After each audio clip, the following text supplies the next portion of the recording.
오늘 본문인 누가복음 17장 7절에서 10절 앞부분에는 두 가지 내용의 말씀이 있습니다. 첫째 내용은 1절에서 4절인데 이 내용은 용서에 관한 것입니다. 예수님께서 제자들에게 하루 7번이라도 네게 죄를 짓고 네게 돌아와 내가 회개하노라 하거든 용서하라 이렇게 말씀하셨습니다. 그 다음 5절과 6절의 내용은 믿음에 관한 것입니다. 너희에게 겨자씨 한 알만한 믿음이 있었다면 이렇게 시작하는 말씀의 내용입니다. 그리고 이어서 오늘 본문이 나옵니다. 그럼 오늘 본문은 이 앞에 그 두 내용과 아무런 연관이 없을까? 누가복음 17장 1절에서 10절은 예수님께서 잇따라 말씀하신 내용입니다. 그래서 오늘 본문과 그 앞에 두 내용은 분명히 어떤 논리적인 연관이 있을 수밖에 없습니다. 그럼 이렇게 오늘 본문이 앞의 내용과 논리적으로 연결이 있다면 그건 어떤 연결인가? 어떻게 연결되는 것일까? 생각해 봐야 합니다. 글이나 말을 그 문맥과 떼어내서 이해하면 전혀 다른 내용이 되는 일이 많습니다. 특별히 말을 전할 때 그렇습니다. 따라서 글은 문맥 안에서 논리적으로 생각해 봐야 그 의미를 올바로 이해할 수 있습니다.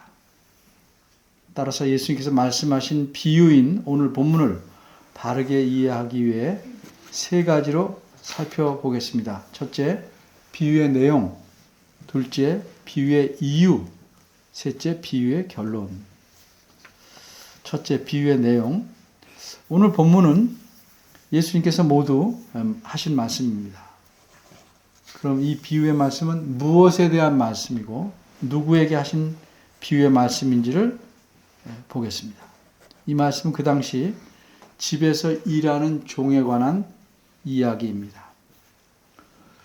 아마도 종이 하나밖에 안 나오니까 여러 종을 두지 않은 그냥 심하게 부자가 아닌 그런 집안의 이야기였습니다. 그리고 이 말씀은 예수님께서 제자들에게 하신 말씀입니다. 먼저 이 비유의 이야기를 간단히 정리해 보겠습니다. 7절입니다. 그 당시 넉넉한 사람들은 종을 부리고 살았습니다. 물론 종도 사람이지만 그 당시에는 종을 마치 재산처럼 물건으로 여겼습니다.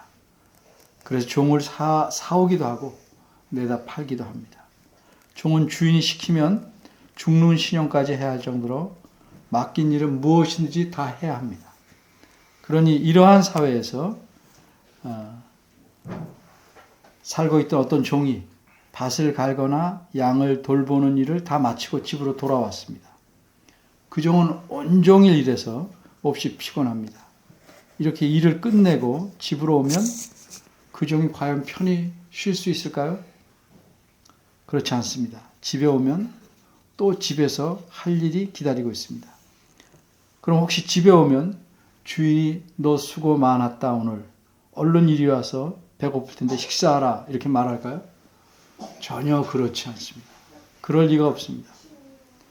지금 우리가 생각하기에는 그런 상황이 참으로 무정하고 지독한 것처럼 보여도 그 당시에 종의 주인들은 종에게 다 그렇게 했습니다. 그럼 피곤해서 집에 돌아온 종에게 주인은 어떻게 할까요? 8절입니다. 주인이 종에게 저녁을 준비하라고 합니다. 이렇게 주인이 먹을 저녁을 차려주고 나면 종은 자신의 저녁을 먹을 수 있을까요? 아직은 아닙니다. 종은 피곤해도 참아야 하고 배고파도 참아야 합니다. 마치 주인이 여물을 주어야 저녁을 먹을 수 있는 소처럼 계속 기다려야 합니다. 그래서 손은 외양간에서 기다리기라도 하지만 종은 그럴 수 없습니다. 주인은 종에게 명령합니다. 내가 먹고 마시고 식사를 다 마칠 때까지 너는 나에게 시중 들어라. 그리고 내가 식사를 다 마치고 난 후에 너는 먹어라. 그럼 종이 피곤하고 배고프다고 이 주인의 명령을 거역하고 마음대로 먹겠습니까? 마음대로 마시겠습니까? 못합니다.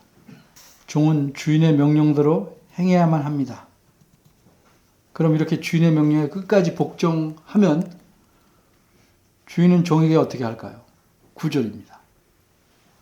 예수님이 제자들을 이렇게 물으십니다. 명한 대로 하였다고 주인이 종에게 살해하겠느냐? 이 말씀이 무슨 뜻입니까? 주인이 종에게 내가 내 명령도 다 해줘서 참 고맙다 이렇게 하겠냐 하는 뜻입니다. 주인은 결코 그럴 리가 없습니다. 주인은 종이 당연히 자기 명령대로 행할 것으로 생각합니다. 종도 당연히 주인의 명령대로 행해야 한다고 생각합니다. 그러니 주인이 종에게 감사하다 이렇게 말할 이유가 없습니다. 주인은 종이 자기 명령대로 다 한 것에 대해서 흡족해 할지언정 결국 감사하다 이렇게 말하지는 않습니다. 둘째, 비유의 이유. 그러면 예수님께서 이처럼 당시 사회 상황을 통해 제자들도 다 알고 있는 이런 종과 주인 간에 일어난 일을 말씀하신 이유가 무엇일까? 10절입니다. 10절은 이와 같이 너희도 라고 시작합니다. 그러니까 예수님께서는 그 당시의 종과 주인과의 관계에 비유해서 제자들과 그들의 주인이신 하나님과의 관계를 말씀하시려고 7절에서 9절 이 비유를 말씀하신 것입니다. 그럼 10절을 더 설명하기 전에 오늘 본문과 앞부분의 관계를 좀 살펴봐야겠습니다. 왜냐하면 얼핏 보기에 7절은 5, 6절의 말씀과 논리적으로 연결이 잘 되고 있는 듯이 보이지 않기 때문입니다. 5절 말씀 보겠습니다. 만일 여러분에게 피해를 준 사람이 잘못을 빈다면 여러분 어떻게 하시겠습니까? 용서하실 수 있겠죠. 근데 만일 여러분이 그를 용서해 주었는데 그가 또 여러분에게 해를 끼친다면 어떻게 하시겠습니까? 그것도 하루에 2번씩이나. 거듭거듭 내게 악을 행하고 잘못했다고 용서를 비는 일을 반복한다면 여러분은 그를 용서할 수 있겠습니까? 아마 쉽사리 용서할 수 없을 것이고 혹 용서할 수 있다면 우리의 믿음이 더 크고 많아진 다음에 이 다음에는 할 수 있겠지 모르겠지만 지금으로서는 어림도 없다. 이렇게 생각하실 것입니다. 그렇습니다. 예수님의 제자들도 우리처럼 생각했습니다. 5절입니다. 그래서 그들은 우리에게 믿음을 더하소서라고 주님께 요청합니다.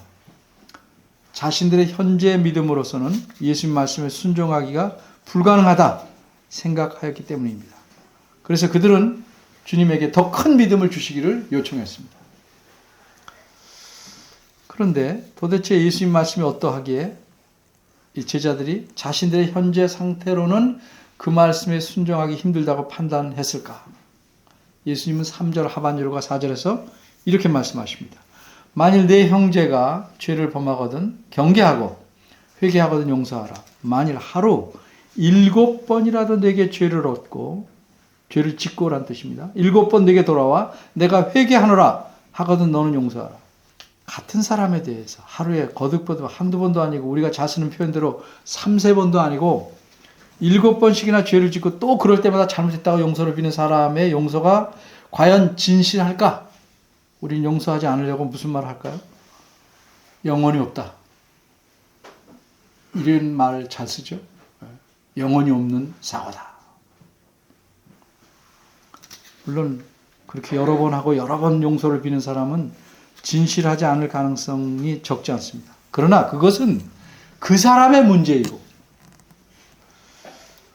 예수님의 제자들은 마땅히 용서해야 한다고 예수님은 말씀하십니다.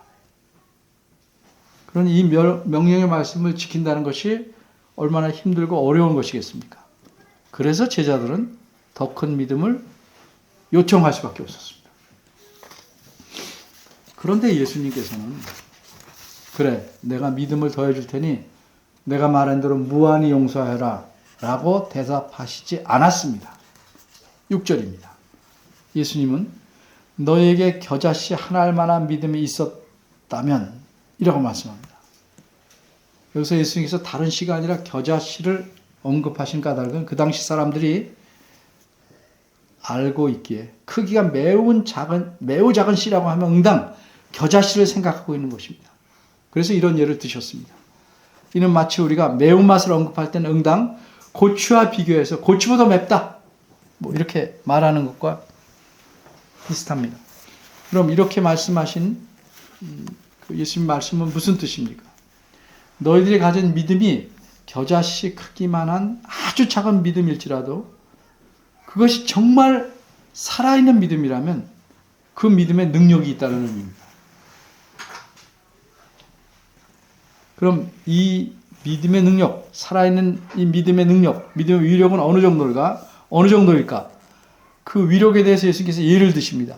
뽕나무에게 명령하기를 뿌리째 뽑혀 옮겨서 바다에 가서 뿌리를 내리고 심어줘라. 이렇게 하면 뽕나무가 그대로 행할 것이라고 말씀합니다. 이것은 믿음의 위력을 예로 들어 설명하신 것입니다.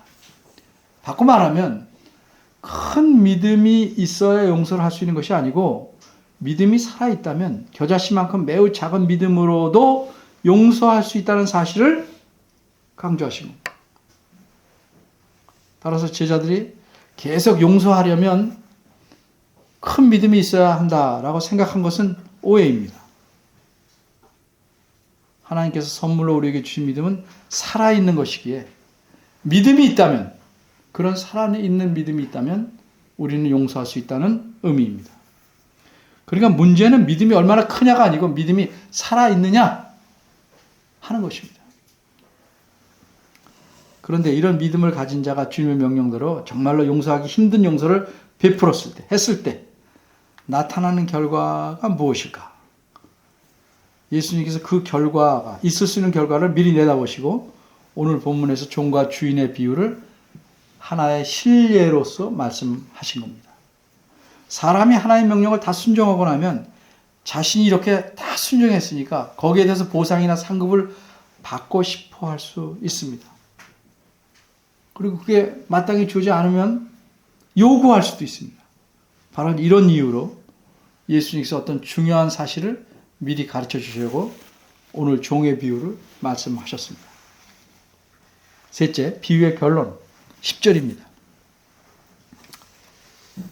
예수님 말씀 한마디로 너희가 명령을 받은 후에 모두 명령을 받은 것을 모두 행한 후에도 보상이나 상급을 요구할 수 없다. 오히려 우리는 다만 무익한 종들입니다 라고 말해야만 한다 하는 의미입니다. 왜 그렇습니까? 방금 이 비유의 이야기에서 드러난 바대로 종들은 마땅히 할 바를 행한 것이기 때문입니다. 물론 7에서 9절에 나타난 것처럼 하나님께서 그렇게 무정하시고 냉혹하신 주인은 아닙니다. 오히려 하나님은 긍휼이 풍성하시고 격려와 칭찬은 물론이고 넘치게 복을 주시는 주인이십니다.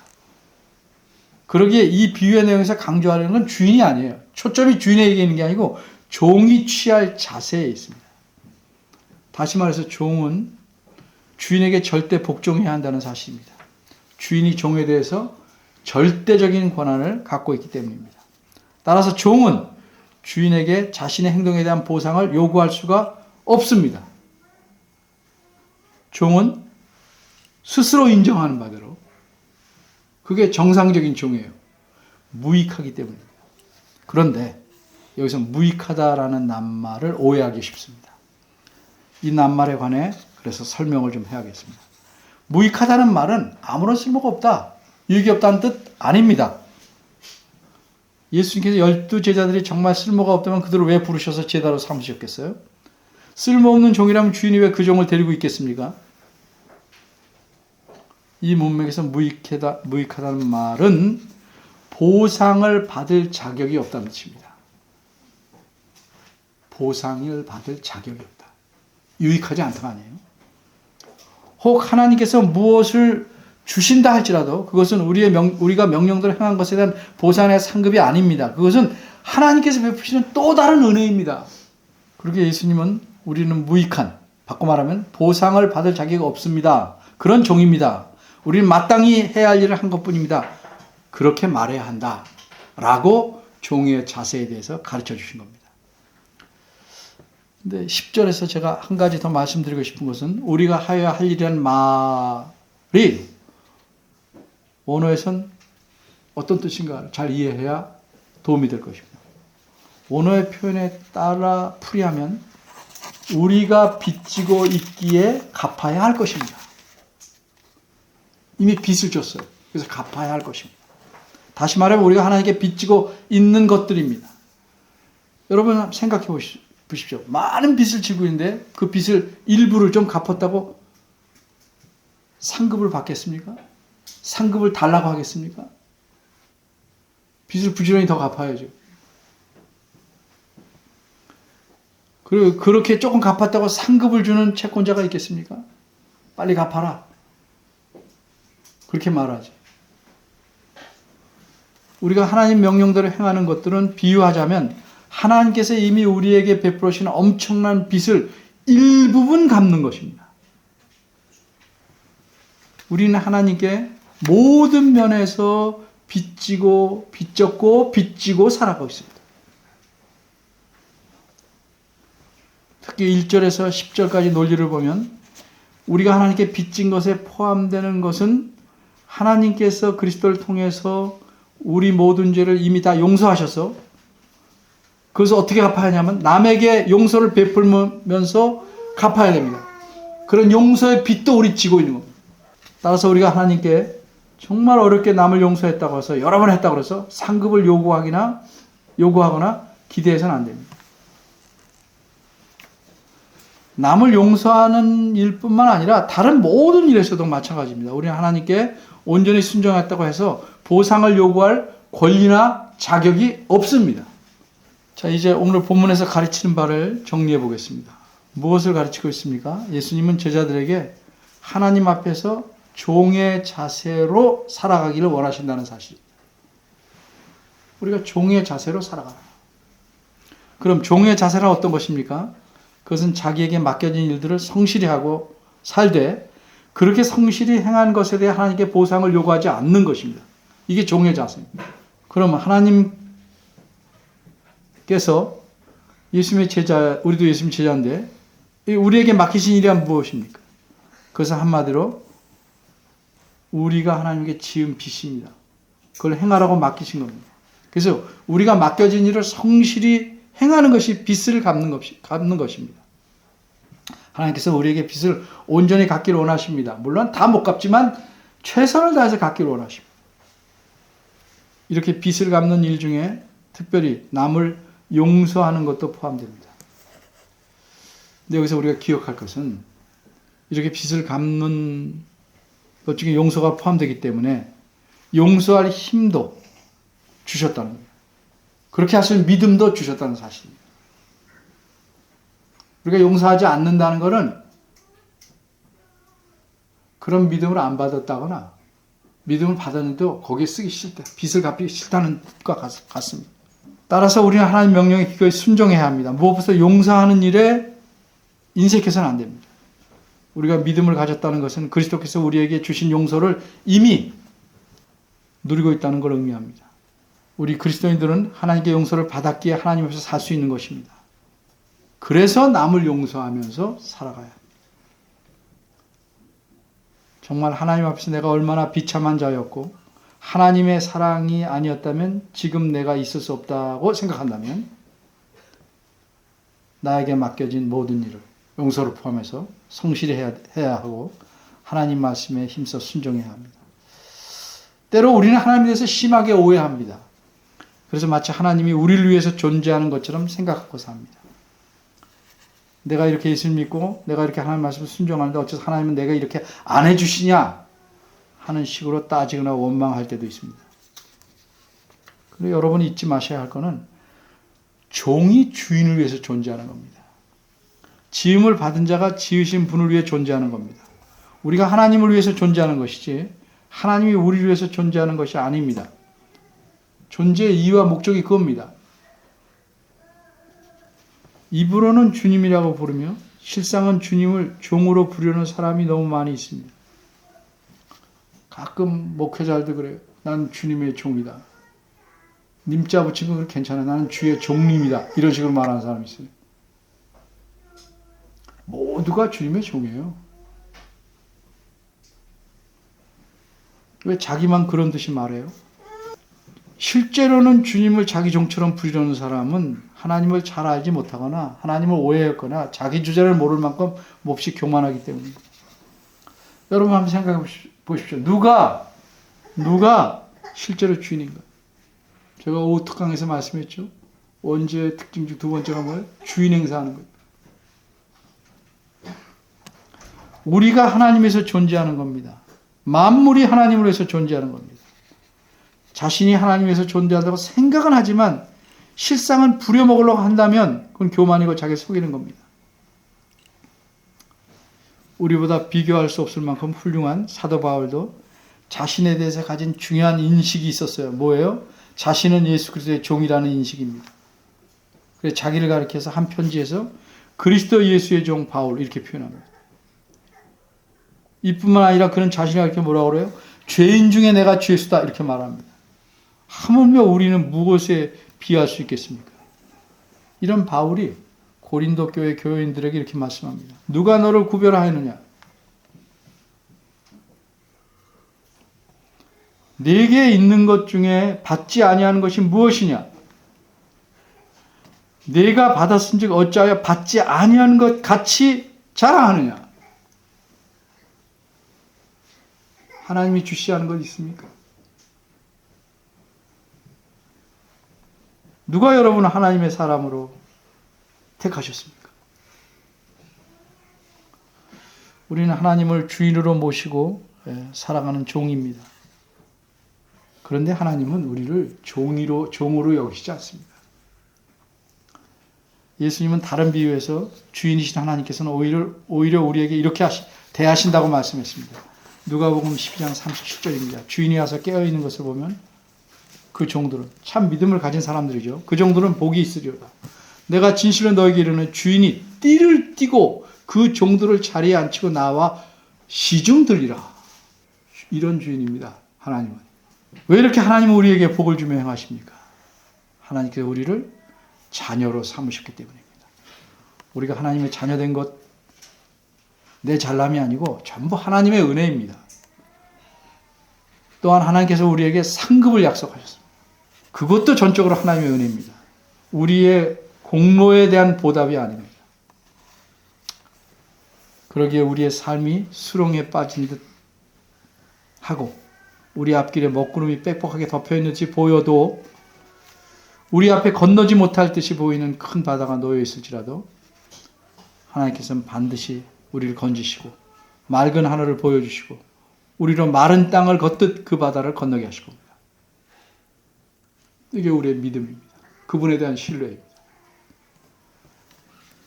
하나님은 은혜로우신 우리 모두의 아버지이시기 때문입니다. 우리가 이 세상에서 살아가는 동안 힘들거나 어렵거나 속상한 일들이 내게 일어나는 주된 대부분의 이유는 무엇입니까? 그것은 하나님 때문이 아닙니다.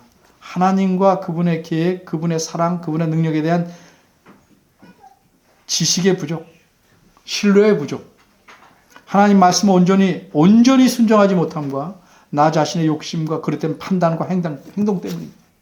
그러니 우리는 마치 하나님께서 내게 무엇을 빚진 듯이 요구하거나 불평하거나 탓하지 말아야 합니다. 어떤 상황에서 그래서는 안 됩니다. 오히려 우리는 항상 하나님 말씀에 전적으로 순종하기에 힘쓰고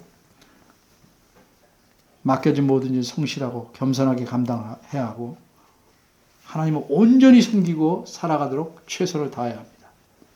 우리 모두 그렇게 신실한 종으로 살아가기를 바랍니다. 기도하겠습니다. 은혜로우신 하나님, 우리를 종으로 여기지 아니하시고 자녀로 삼으셔서 하늘에 신령한 모든 복을 주시기를 원하시고 우리의 삶에 복된 것과 꼭 필요한 것과 은혜로운 것들을 채워주신 하나님의 은혜에 감사합니다. 그러나 이런 하나님 앞에서 우리가 건방지지 않게 하시고 우리가 마치 빚을 준 듯 대들지 않게 하시고 겸손하고 성실한 종으로서 살아가도록 저희를 깨우쳐 주시고 이끌어 주시길 바랍니다. 예수님 이름으로 기도합니다. 아멘.